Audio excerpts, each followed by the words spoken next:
இடத்தில் மத்திய அரசாங்கத்தில் இருந்து ஆட்சி நடத்திய அவர்களுக்கு அப்போது இந்த தேவை எழவில்லை. எதிர்கட்சியாக திமுக இருந்த போது ராஜ்பவன் தேவைப்பட்டது, ஆளுநர் தேவைப்பட்டார். இப்போது ஆளுங்கட்சியாக வந்ததுக்கு பின்பாக அவர் இடையூறு செய்கிறார் என்று பேசுகிறார்கள்.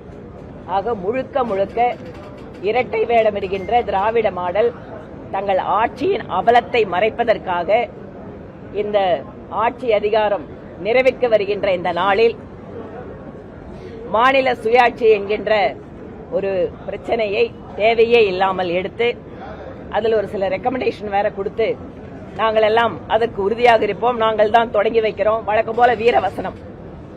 எங்க உறுப்பினர்களை வைத்து எங்க மாற்றம் செய்யணுமோ மாற்றம் செய்யப்பட வேண்டிய நேரம் அவர்களுக்கு கிடைத்தும் செய்யாமல் இப்போது தேர்தலுக்காக இந்த பிரச்சனைக்கு மீண்டும் உயிரோட்ட பார்க்கிறார் திரு ஸ்டாலின் அவர்கள்.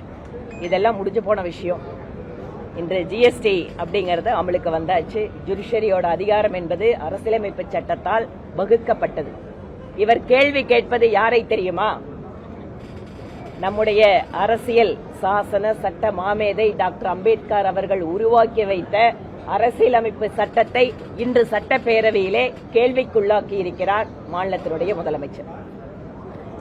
தஞ்சாவூர்ல லாவண்யாவுடைய அந்த இறந்த விவகாரத்தை சிபிஐ உச்சநீதிமன்றத்தில் அறிக்கை தாக்கல் செஞ்சிருக்கு. மத பிரச்சனை எதுவும் காரணம் இல்லை, மத மாற்றம் காரணம். ஜட்ஜ்மெண்ட் பார்த்து